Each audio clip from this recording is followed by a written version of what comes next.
Hey guys, today I just wanted to go through some games that are leaving my collection in January. I do a few posts along these lines on my Medium blog where I summarize some games that have left my collection. I will be doing a longer blog post about that in the next couple of weeks, most likely, but I thought I'd do a video just covering the latest games that I'm going to be getting rid of in January. And these are all games that I'm selling. So the first is Hanami Koji, a pretty well-respected two-player game that plays pretty quickly, has a pretty simple board game mechanism around I cut, you choose, where you're trying to satisfy the whims of these various geishas.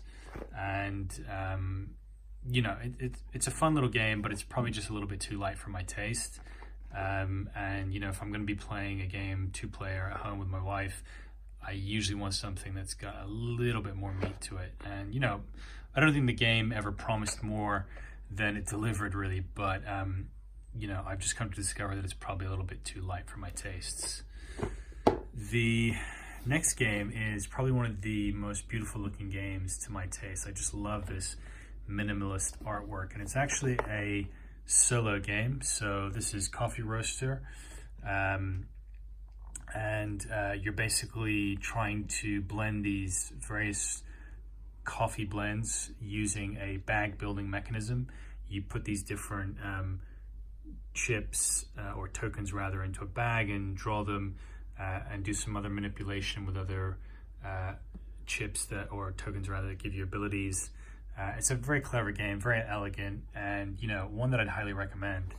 The main reason I'm getting rid of it actually is because I've sort of come to a bit of a personal realization over the past couple of months that I'm not really as good of a solo board gamer as I'd imagined I was. I had this very romantic notion 6 months ago that I would be, start getting into solo board gaming.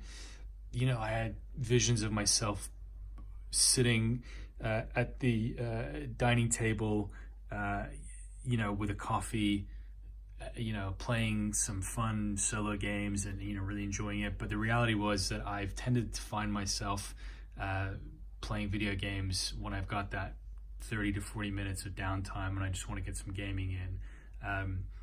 I'm a big video gamer historically. I don't play as many video games as much anymore, but I grew up playing, a lot of video games, and I think there's just a familiarity there for me and a comfort to go back to video games and play those when I want some, a quick fix of gaming.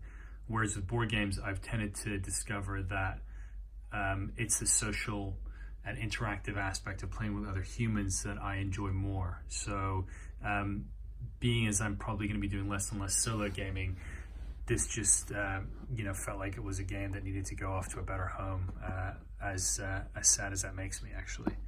The next game is Haven. I don't really have too much to say about this game because despite the beautiful Ryan Lockett and artwork and the sort of typical Red Raven Games artwork and the clever design, I haven't really gotten a chance to play this. I think after I watched some online walkthroughs or playthroughs and read the rules and did kind of like a set up the game myself, and did kind of like a test two-player game to just figure it out. I don't think it's going to be a game that is really going to be for me and my wife. It's actually a two-player game only, this game. So I think it's pretty unfair because I haven't really played it, so I can't give you any kind of clear judgment on the game's quality or enjoyment. But it's one that I'm just going to move on to greener pastures, as they say. And finally, Grand Austria Hotel, which is a game that I really enjoyed. I really enjoy this game, and it plays up to 4 people, although I think the main problem that I've heard people say is that the 4-player game can go pretty long. And it's not a super complex game. It's a pretty mid-weight game. It's a dice drafting game where you're selecting various actions, trying to populate your hotel with guests, hire staff to make that process a little bit easier. And it's really a pretty mid-weight game, but I don't really have an appetite to play a game of that sort of light mid-weight level for 3 hours, which I've heard some people say that a 4-player game can go to. And even on BGG, Board Game Geek, the rating for ideal player count I think is 2 anyway. But the main reason I'm getting rid of it is because my wife didn't actually like this game, so we played it a few times. I really enjoyed it.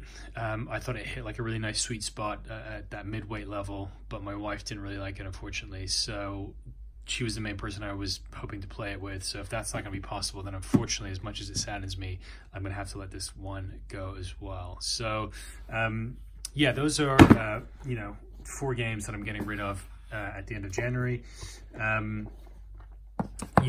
It's not always an easy process to get rid of these games. You spend money on them, you get excited about them, you sometimes even spend the time to learn the rules and play them, and it's kind of hard to then let them go. But I think that's a big part of me maintaining my relatively compact collection of around 25 to 30 games, is that I have to end up cycling through quite a lot of board games. There's games that I bring in, and I have to be quite ruthless in a way about making those decisions about which games stay on my shelf and which games don't. And that's something I'm trying to look at a little bit more this year, maybe stabilize my collection a bit. I think I probably cycled through a few too many games last year. And I want to maybe limit that going forward. But these are some games that I've made the difficult, but I believe correct decision to let go of. I will, as I said, be posting a blog post to go into this in a bit more detail, probably talk about other games that I've gotten rid of over the past couple of months. So do check that out.